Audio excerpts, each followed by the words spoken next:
Okay, so we're picking up here on language.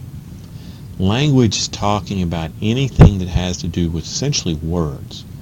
Writing them, speaking them, reading them, that's all considered to be language. And one significant area in the brain that deals with this is called Wernicke's area. Wernicke's area is on the posterior lateral sulcus, it's posterior to the lateral sulcus on the brain, generally on the left-hand side only. And Wernicke's deals with specifically the recognition of spoken and written language. Okay? So it's seeing a word and knowing what that word means, or hearing that word and knowing what it means. And the speaking portion is the person choosing the proper word for what they're trying to convey. So people that have a lesion in Wernicke's area have what's called fluent aphasia. They're using the wrong words, they're associating the wrong words with whatever it is they're trying to describe or talk about. And so the words come out, and they're words you recognize, but they don't make any sense. Okay? Another area in the brain is called the angular gyrus. It's located posterior to Wernicke's, and its function is to process the text into a form that we can then speak. Another common one that we might have heard of is Broca's area. Broca's area is also on the left side only, and what it does is it helps to generate the program, the motor program in the brain for speech. It takes this program, conveys it to the primary motor cortex to actually be carried out. So it kind of coordinates our speech. And a lesion here in Broca's area will result in what's called non-fluent aphasia. I'm guessing these are probably on your pathology worksheets, or the pathologies at the back of your objective sheets. And so these folks, when they speak, because this is all about motor program for speech, they can't make the words. They sound like they've had a stroke. They can't get their tongue, vocal cords, everything necessary to actually make the word. They know what they want to say, but they can't make the word. They're not choosing the wrong word, they just can't make the word. But this is all about speech, a motor thing for speech, so what they can do is they can write out the text and do that just fine. So here's just a picture kind of where those are located. Broca's area, Wernicke's, angular gyrus. Okay, you're not going to see this picture again, but just to give you an idea where they're at. That takes us to taste. Fancy word for taste is gustation. Taste is a chemical sensation the food has to dissolve and fall down onto the taste buds that are located in what's called a taste pore. But before we get to that, we'll talk about bumps on the tongue. Bumps on the tongue are called lingual papillae. Lingual means tongue, papillae means bumps. A few different types. We have filiform papillae. These have no taste buds, so they do nothing for taste, but they're important for us perceiving what type of texture the food is. And indirectly, that does help us with taste. If we take a substance, a burrito for instance, we like burritos, but we put it in a blender and make it a liquid, that changes the whole ball game on how we perceive that taste. Next up, foliate. Foliate have no taste buds. These generally undergo involution, disappear by age 3. We have some mushroom-shaped bumps on the tongue called fungiform, concentrated at the tips and sides of the tongue. They have about 3 taste buds per papillae. Circumvallate or circular papillae, they contain over half of all the taste buds. They have about 250 taste buds per papillae. So here's a picture of a circumvallate papillae. So you can see it's circular. This is the taste pore. Here's a section of it, sagittal section. So the food dissolves, falls down into this taste pore, and stimulates these things here, which are the taste buds. Here's the taste buds blown up. So they took this, blew it up. So it stimulates them. They respond, and then synapse on the cranial nerves that carry taste. Do you remember what cranial nerves carry taste? 7, 9, 10. Okay, so that's probably good to know. So taste. First of all, we said it's a chemical process. We have to have the food dissolve to stimulate the taste buds. What are the taste sensations? What are the different things we can taste? We can taste sweet, yep, bitter, salty. It's another one. Sour. All right, and then the last one is umami. Umami means meaty or savory. Sweet's concentrated on the tip of the tongue, salty and sour on the lateral aspects, bitter and umami more towards the back. Now the tongue can taste any and all things all throughout. There are just certain areas that are better. Okay. What's the one that's left off here that we would often use to describe a type, food? That'd be spicy. Spicy isn't a taste. Spicy is stimulation of free nerve endings. It's actually pain. Okay? So, on our tongue, if we don't, going back to this chemical process of dissolving the food, if it doesn't dissolve, we can't perceive the taste. If you were to dry out your tongue and sprinkle either sugar or sand on it, you would not taste it. Without the saliva dissolving the sugar, it would just feel grainy like sand. You wouldn't be able to tell the difference. Okay? So what are a couple other things that kind of help us, like the texture helped us perceive the taste? What else? How about temperature? Some people like a certain food, but if it's cold, they don't like it anymore. And then the aroma, the smell, okay, strongly affects our sense of taste. Okay, so those are the different areas for the taste perceptions, the 5 of them. Projection pathways for taste. All right, so stimulates the taste buds, gets carried on cranial nerves 7 and 9. Okay, 10 as well. 10's been left off here, but 10 is on there. These then go to the solitary nucleus, and from there the fibers project back to the hypothalamus and the amygdala. And this will trigger a little bit of a autonomic reflex from the parasympathetic division, such as more salivation, okay, more juices being produced in the mouth, or if it's a bad taste, it might actually cause gagging and vomiting. Vomiting, which is causing reverse peristalsis, and instead of moving food down your GI tract, moves it up. Okay. Fibers then project to the thalamus, the relay station, and then to the insula and postcentral gyrus of the cerebellum. This is where we get the conscious sense of taste.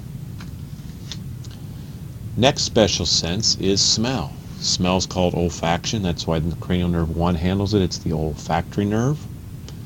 Okay, so olfaction. And these are neurons with cilia. Okay, and these cilia are called olfactory hairs, and they project down through those little openings there that we remember as olfactory foramina.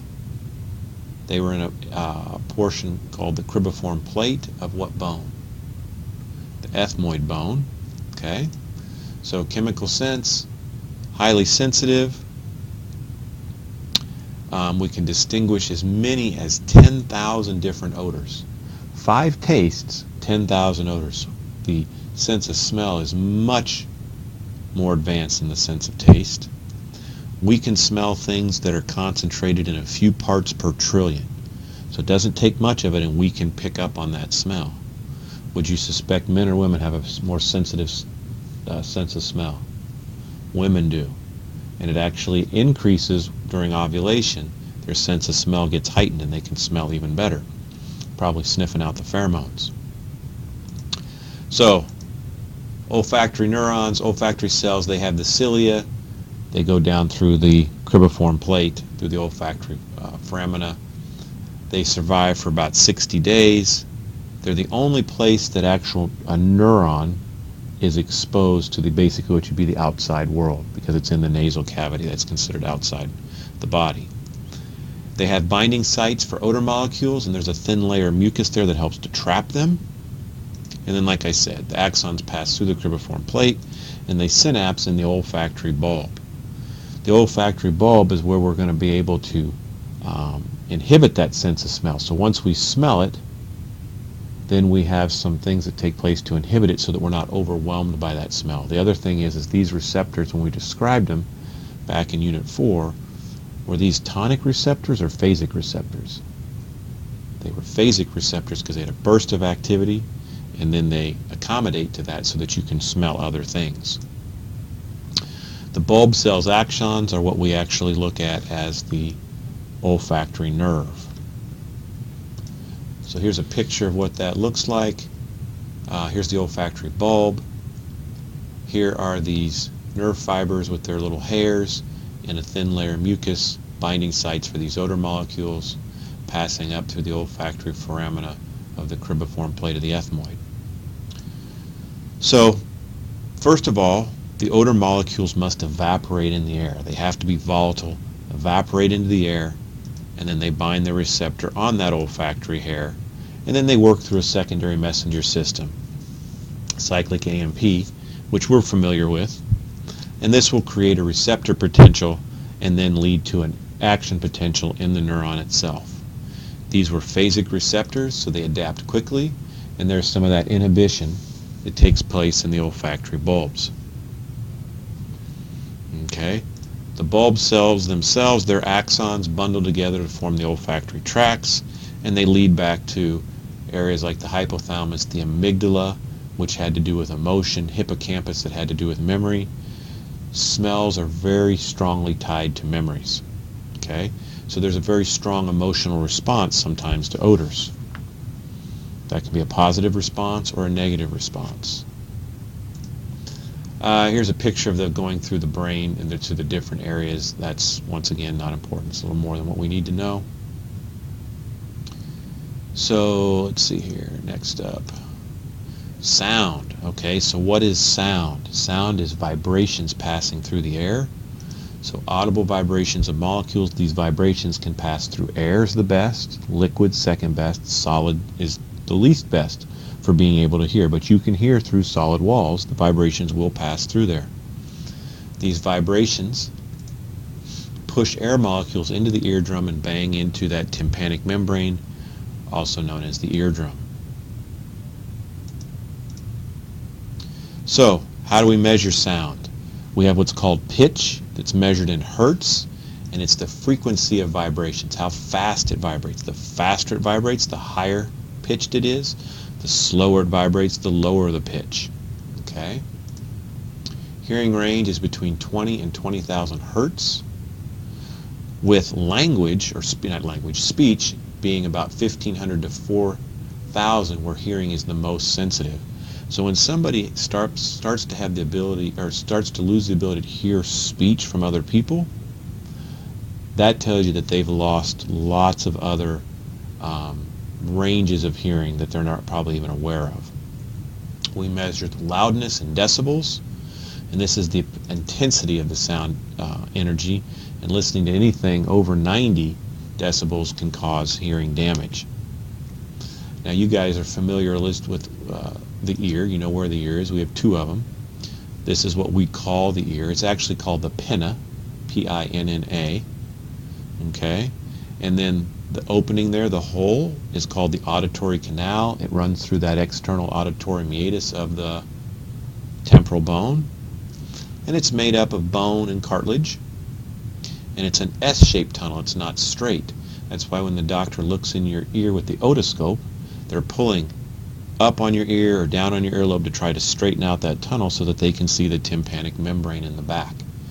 The tympanic membrane, everything from the tympanic membrane out towards us, towards the pinna, is considered outer ear.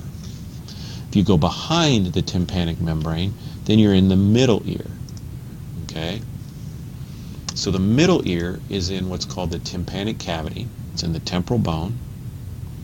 The outer portion of the middle ear is once again that tympanic membrane. And we get air into the middle ear through what's called the auditory tube or the eustachian tube. And it's connected to our throat or the pharynx. Okay? And it's normally closed, and it tends to open when we yawn or swallow. That's why when you're on a plane and you're trying to get your ears to pop, you yawn, you swallow, you drink something, and it'll eventually open up and it'll let air in and equalize the pressure on both sides.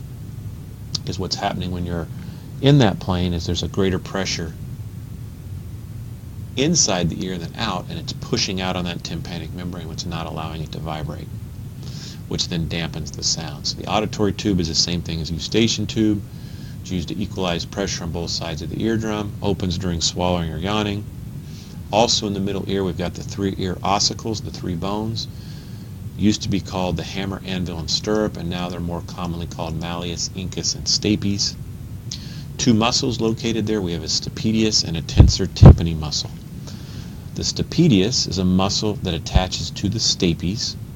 The stapes bangs on what's called the oval window and sends pressure through liquid in the inner ear.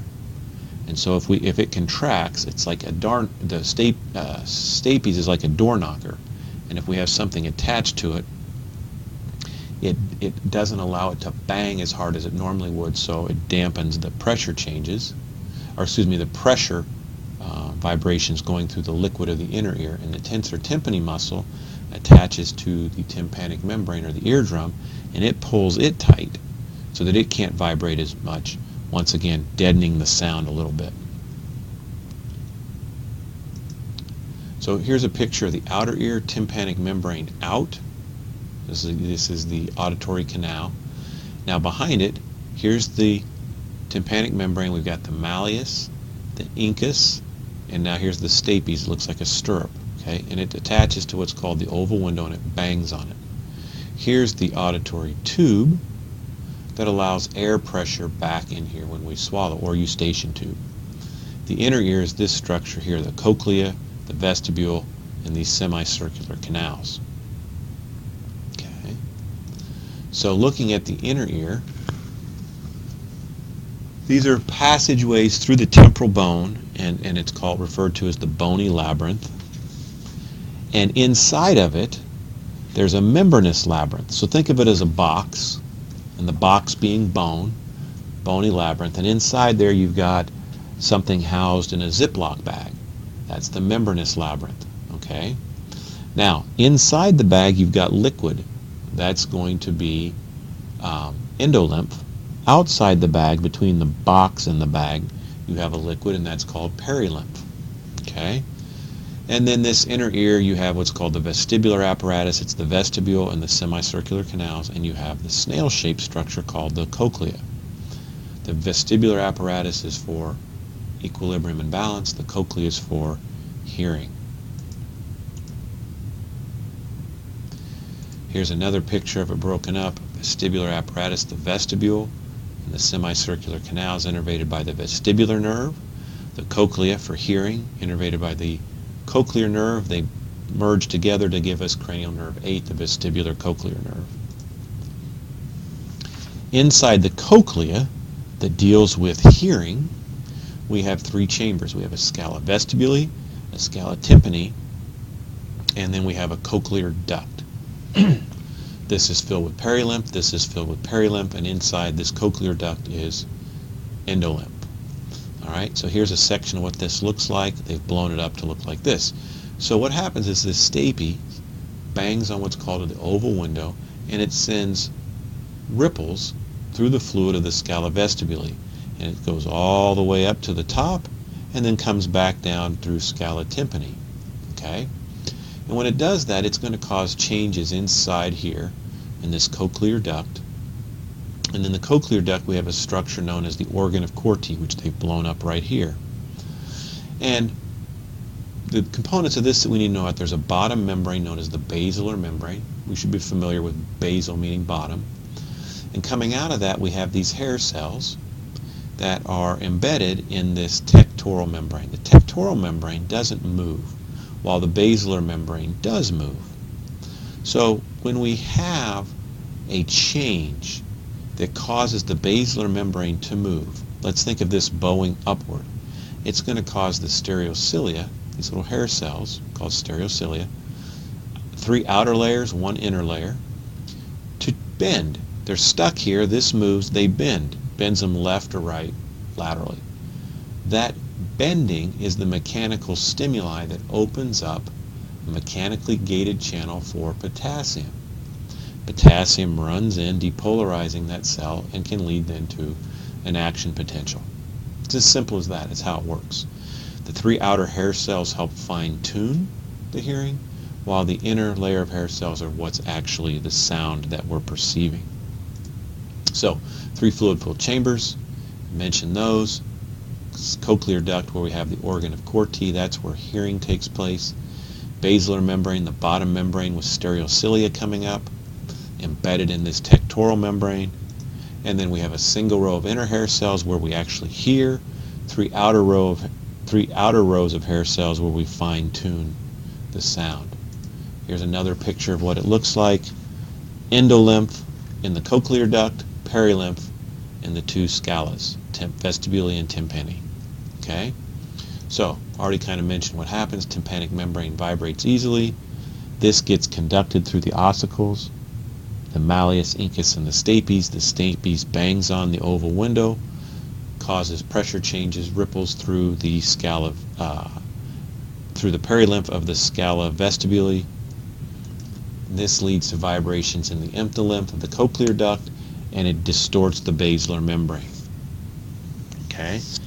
That basilar membrane changing shape bends the stereocilia of the inner hair cells, and then we perceive that as hearing. The outer 3 layers we said does what? Just helps fine-tune our hearing so we can hear whatever it is a little bit better. So let's look at how this works. Here's this organ of Corti. Here's these stereocilia. Unstimulated, they're straight up, they're stuck in this tectoral membrane. They have a thing attached to them called tip links, so that when one bends, it pulls on the other and the other bends. And so here they are being bent. This basilar membrane moved. It caused these to bend as they're stuck in the tectoral membrane. And when that happens, they open up what type of channel? Mechanically gated channel for potassium. Potassium rushes in and depolarizes the cell. So stereocilia bathed in a high concentration of potassium, that's in the endolymph. And this is our electrochemical gradient. So movement of the basilar membrane bends the stereocilia, pulls on the tip links, opens up the ion channels for potassium. Potassium is going to flow in, depolarize the inside of the cell, causing it to release neurotransmitter at its base, and we're on our way to an action potential. Okay? In the cochlear aspect of the vestibular cochlear nerve. So let's see here, physiology of hearing. That we also have what's called a tympanic reflex. And this is our body trying to protect our own ears from our own speech. So it's protection of the cochlea in response to loud or prolonged noises. So it does it for our own speech. It also does it for sustained loud noises, but if they're too loud over too long, there'll still be damage done. And so what it does is causes the things we already mentioned, the tensor tympani muscle and the stapedius to contract, pulling on the stapes, not letting it move as hard as it could, banging into the oval window, and the tensor tympani pulling on the tympanic membrane, not letting it vibrate as much. So tensor tympani pulls the eardrum inward, stapedius reduces mobility of the stapes, it decreases the vibrations being conducted through there, and this is designed for slowly building noises. It does not protect us from sustained loud noises, such as the music that you guys listen to in your earbuds really loud, or at a concert over time. All the musicians on stage, they have earplugs in. But you do notice that it tried when you walk out of a concert, or if you've been listening to something loud, you don't hear as well. You're talking to somebody about the concert and you're yelling until eventually these muscles relax and allow you to then talk at a normal level once again. And so, like I was mentioning, these muscles actually do this during your own speech to protect your ears. Projection pathway, we go to the superior olivary nucleus, okay? That does the superior olivary nucleus, that's in the medulla oblongata, and it helps us compare the sounds from both sides to identify the direction of which it came. It's also going to send information to the inferior colliculi, okay, because that's kind of our startle reflex for sounds. So it helps us locate it, not only what side did it come from, but distance-wise. Was it near, was it far, kind of in space, and it part of that startle reflex.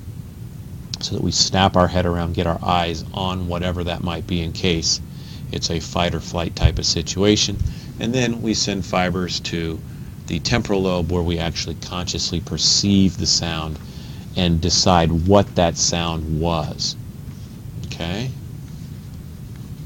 So let's do a little equilibrium. That's what our ears were initially intended for, actually. And equilibrium is kind of defined as control of coordination and balance. This is done by that vestibular apparatus.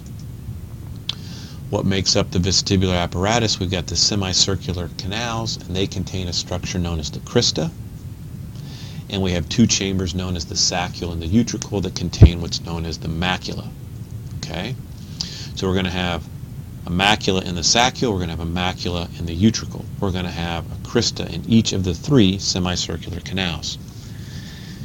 So when we basically get information about equilibrium, there's two types. There's static equilibrium. That's basically your perception of where your head is in space. Is your head upright? Is your head leaning to one side? Are you upside down? But it's kind of a stationary, static equilibrium. This is perceived by the macula, okay, in those two chambers, the saccule and the utricle. Okay, then we have dynamic equilibrium, and this is due with motion. And we have two types. We have linear acceleration in a straight line. This is still done by the macula, okay? And then we have angular acceleration, kind of in different planes than a straight line, and this is done by the crista of the semicircular canals. And each of those canals is oriented in a different plane. There's one at 0 degrees, 30 degrees, and 90 degrees, and we'll talk about that here in a second. But let's look at static equilibrium or linear acceleration. This is done by, we said, the macula. And what this really is you have hair cells again. They're in a membrane, once again, but this is called the otolithic membrane. And this just means otoliths are little calcium carbonate crystals that give this membrane a little bit of weight. So when we're sitting here, and it's unstimulated in the saccule or the utricle, the hair cells are straight up and down. There's no mechanical stimuli. There's no signals going to the brain telling it that it's, leaning to the left, leaning to the right, leaning forward, any of that. When this person right here would lean their head to the side or lay on their side, this membrane, with its weight, is going to start to slowly move a little bit this way. Okay? That's going to bend the hair cells. That's our mechanical stimulus, and this will get picked up by this macula and carried on the vestibular portion of the vestibular cochlear nerve. Okay? So we got chambers containing macula, hair cells embedded in an otolithic membrane. The membrane just give it some weight. So here's our gymnast, head up. Nothing's stimulating these hair cells. Here she's standing on her head, changes this angle. Gravity pulls this weighted membrane this way, and you can see the hair cells bend. That's our mechanical stimulus that we pick up on as to tell our brain that we're upside down at this point. Okay? So head erect, stimulation is minimal. Head tilted, the weight of the membrane causes the stereocilia, the hair cells, to bend, and then that leads to stimulation. If we did the same thing, this person's sitting here, they're in their car, you punch it, that torque that you feel pushing you back in your seat's going to cause this to move a little faster than this because of its weight, once again bending the cilia. Now, this isn't just in a vacuum. We're also at this point getting information from our eyes telling us we're upside down or telling us we're moving in a straight line type of thing. So they kind of go hand in hand. Oftentimes when you get car sick, what's happening is you're getting conflicting information. Maybe you're looking at your phone. Your eyes are telling your brain, we're not moving, we're sitting here, I'm stationary. But your ears, this vestibular apparatus, is picking up on movement. And that conflict of information in the brain sometimes gives people a headache. So when we accelerate forward, the heavier otoliths in the membrane lag backwards and bend the stereocilia. Okay? So now we got to go to dynamic equilibrium with angular acceleration, change in different planes. So you have these filled with endolymph, and in there is the crista. Okay, so they've blown it up. This is just one inside one of the semicircular canals, and there's fluid. And if you move in a certain direction, this fluid's going to move over this structure known as the crista, or the cupula. This portion is the whole thing's the crista. And this cupula, this membrane, will then move or bend and bend the stereocilia once again. So think of it as a hula hoop. This hula hoop, if this person was spinning, would cause the fluid to move inside that semicircular canal, bend the cupula of the crista, and we would get stimulation. That same spinning isn't going to get any movement in this hula hoop or this hula hoop. So the brain takes the information from all three and decides we're spinning in a circle. We're doing like a pirouette. Okay? If you were doing a flip or somersault, you'd get stimulation in this one, but not this one. The 90-degree plane, but not the 0-degree plane, and you get maybe a little bit in the 30. And the brain processes all that information to know what's going on. So hair cells buried in gelatinous membrane, one per canal, duct orientation at 0, 30, and 90 degrees, and this gives us information about changes in different planes. So here she does her spin. This is, say, the 0-degree plane. The fluid then moves through here, bends the cupula, stimulates the hair cells, and we perceive that as rotation or spinning. Okay? Equilibrium pathway. All the hair cells synapse on the vestibular nerve. The fibers go to the pons. The pons relays this to the cerebellum. That's what the pons does. And then we send also signals to the cranial nerves for our eyes, head, and neck, so that once again, whatever way we're moving, right away signals are going to our head, neck, and eye movement, so that even in that instance we can get our eyes up, head up on whatever target, whatever maybe just knocked us down. And that's it for today, and we will see you guys tomorrow.